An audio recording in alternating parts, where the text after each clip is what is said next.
Here's what I do when I'm feeling burnt out. I get outside.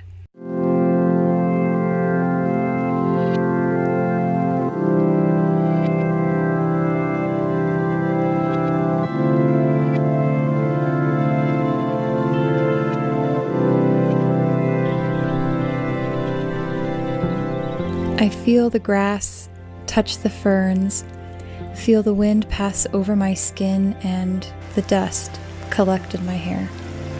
There is healing here.